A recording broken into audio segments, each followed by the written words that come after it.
Salut à tous! Ça fait un peu moins de 20 ans maintenant que je me promène dans le milieu de la préparation individuelle et il y a un discours que j'aimerais bien un peu corriger. Pas qu'il est forcément faux, mais en tout cas, il a besoin de nuances. C'est un discours qu'on va retrouver très souvent vis-à-vis des gens qui sont très bien préparés, qui sont voire même autonomes ou presque autonomes, vis-à-vis à des gens qui soit débutent dans la préparation individuelle ou dans l'autonomie, soit n'ont touché le problème que du bout du doigt. Et bon, parfois ces gens-là, ils vont se dire ah, je suis tout content, autonomie alimentaire, j'ai fait pousser des radis sur mon balcon. Et d'office, ces gens-là se font tacler. Ah, à raison, à raison.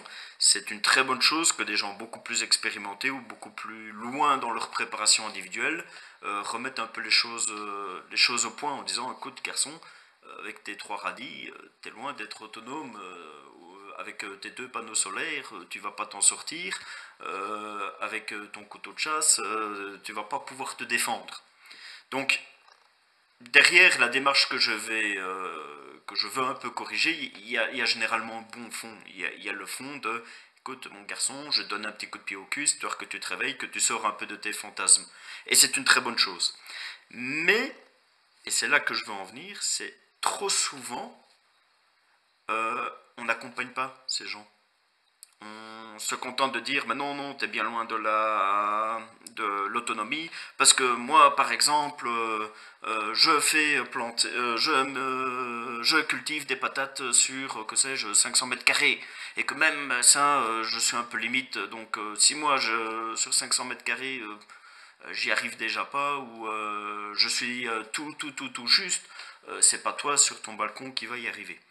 Et voilà, il n'y a pas cet accompagnement. Tout de suite, les gens qui sont fort loin dans leur préparation vont ramener le problème à eux, vont revenir sur une situation à eux. Euh, Moi, j'ai une Kalachnikov à la maison. J'ai trois copains qui savent s'en servir, qui en ont aussi. On sait se défendre. Et toi, qu'est-ce que tu viens me casser les couilles avec ton histoire de verrou sur une porte ou ta question de comment renforcer une fenêtre? Bon, encore une fois, je grossis un peu le trait, mais c'est pas loin de ça. Et je pense que là, il y a une erreur. Il y a une erreur parce que tu peux être quelqu'un de, on va dire, on va prendre le cas des autonomistes, euh, d'ultra autonome dans tous les secteurs, hydriques, énergétiques, alimentaires, au niveau de l'hygiène, de la santé, t'es parfait partout, t'as coché, toutes les cases de la checklist sont cochées. Il y aura toujours un élément pour lequel tu n'arriveras pas à te préparer, c'est les autres, c'est les gens qui sont autour de toi. Si tu es le seul mec de la région qui arrive à manger à ta faim et que autour de toi les gens crèvent la dalle, ça va être très difficile à gérer. Ça va être très difficile à gérer. Alors c'est notamment pour ça que tout ce qui est survivalisme, etc., on parle beaucoup des armes à feu pour se défendre et tout ça, protéger tes stocks et tout ce que tu veux. Mais même si tu y arrives une fois, deux fois, trois fois, pour finir, tu trouveras un gars qui est plus rusé, plus malin ou plus violent que toi et tu vas aller finalement dans le mur moins vite que les autres, moins inconfortablement que les autres, mais à un moment, c'est inévitable. Il suffit de regarder un peu l'histoire, hein, même les rois ont été renversés, mis sous des guillotines. Hein, donc il y a un moment, il y a un moment, il faut savoir sortir de son exemple individuel, de son cas personnel. Il faut aller plus loin. Donc je crois qu'il faut investir dans les gens. Alors on peut revenir sur la difficulté de les sensibiliser et autres, mais en tout cas, je pense, et très certainement pour les gens qui sont très loin dans leur préparation, qui sont autonomes ou autres, ils ont un rôle, certainement à partir du moment que vous vous adressez aux gens dans un livre, dans une vidéo, dans un podcast ou n'importe quoi, vous prenez une responsabilité. Je pense que cette responsabilité, c'est également d'aider les débutants, d'aider ceux qui n'ont touché le problème que du bout du doigt. Je vais prendre un exemple. Vous êtes un village de 100 personnes. Sur ce village de 100 personnes, il y a une personne qui est au top. Voilà, l'autonomiste parfait. Et on va dire qu'il y a 5 personnes qui se démerdent pas trop mal. Ils sont un peu préparés, ils sont un peu débrouillards, savent faire quelque chose de leurs mains. En dehors de ça, les 94 autres habitants du village, c'est des boulets, c'est des gros boulets. À un moment, les 5 personnes relativement préparées, voire même notre Superman de la préparation de l'autonomie, ils vont être emmerdés. clairement ils vont être emmerdés. Le système sera même défavorable parce que même en dehors d'une agression, d'un vol ou autre, d'office on aura 94 boulets à tirer à chaque fois. Prenons notre cas, c'est toujours notre village de 100 personnes et on n'a toujours qu'une seule personne qui est vraiment au top. De toute façon, ça sert à rien encore une fois, de fantasmer. L'autonomie complète, ce n'est pas possible. Il n'y a pas tout le monde qui peut avoir un terrain gigantesque avec des sources bien exposées pour les panneaux solaires, avec une éolienne. Ce n'est pas possible. Tout le monde n'arrivera pas à ce niveau-là. Il faut se le sortir de la tête. Donc on a toujours notre personne qui est très bien préparée, mais sauf que cette fois-ci, on n'a plus 5 personnes, on en a 35 qui ont un peu affleuré leur préparation, qui voilà, sont un peu sensibilisés au bazar, qui ont déjà fait un truc, qui ont un petit filtre Berquet, ou quelques-uns ont des panneaux solaires, il y en a deux, trois qui savent bricoler. Ben, d'office, maintenant, on a beaucoup moins de boulets à côté. On a vraiment beaucoup moins de boulets. Pardon. Et c'est à ça que je veux en venir, c'est notamment une des raisons pour laquelle j'ai créé cette chaîne. C'est moi ce que je vis, c'est pas le public déjà très averti, etc.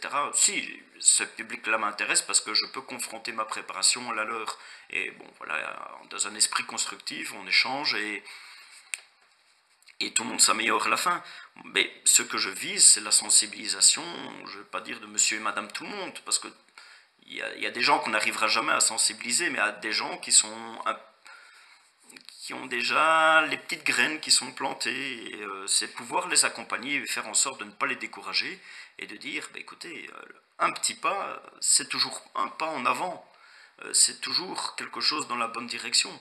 Il ne faut pas forcément partir sur un effondrement total de nos sociétés, etc. Hein. Ça peut être une perte d'emploi individuelle, ça peut être un érodement de l'économie. Bon, regardons par exemple ce qui s'est passé en Argentine. L'Argentine est toujours un pays et pourtant ils se sont ramassés une crise financière puissance 10 dans les gencives. Donc il faut arrêter d'avoir cette optique de l'autonomie tout ou rien. Non, non, il y a tout différentes étapes entre ce tout et rien, et chaque étape qui est franchie en plus, c'est positif.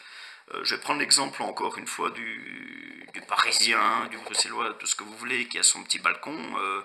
Voilà, il a un appartement, une fenêtre, et il a une petite balconnière de 40 cm. Eh ben, si le garçon sur cette balconnière-là, il cultive déjà, que sais-je, des aromatiques, du persil, de la ciboulette ou autre, on va dire 4 sortes d'aromatiques sur sa... Et c'est tout ce qu'il va pouvoir cultiver, il n'a que sa fenêtre, il n'a même pas un balcon. Ben, mine de rien, le garçon déjà de 1, il va s'épanouir à s'occuper de ses 4 malheureux plants.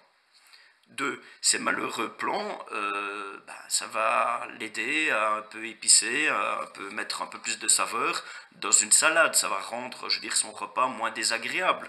Là-dedans, bon, il y a un peu des vitamines et tout ça. Donc si le gars, c'est pas ça qui va le rendre immunisé contre toutes les maladies, hein, on est d'accord. Mais si en même temps le gars il fait un peu attention à sa condition physique, il fait attention à prendre suffisamment de repos, il essaye tant bien que mal, malgré sa situation difficile, d'avoir des repas le plus complets, peut-être que ces 4 aromates qu'il cultive lui-même vont lui apporter le petit plus en plus qui va lui permettre de rester en bonne santé. Donc voilà, c'est un exemple tout con, c'est juste pour illustrer que toutes les préparations comptent, même les plus petites. Et je pense que pour les gens qui sont très préparés ou qui sont quasi autonomes, et à partir du moment que ceux-ci veulent s'exprimer, que ce soit sur YouTube ou dans des bouquins, etc., il faut pousser les gens à l'action, il faut les pousser à dire, même si tu fais pas grand-chose, parce que bon, tu veux pas en faire un choix de vie, ou tu n'as pas les moyens, ou tu n'as pas le temps, ou tu n'as pas les connaissances, tout ce que tu fais en plus, c'est quelque chose qui va être positif pour toi, positif pour les gens autour de toi, et aussi positif pour moi, le Superman de la préparation, ou le Superman de l'autonomie. Plus il y aura de gens qui seront conscients des difficultés qu'on peut avoir, mais qui seront conscients qu'ils sont avant tout responsables de leurs solutions, mieux ça va se passer tout simplement. Voilà, bonne journée à tous.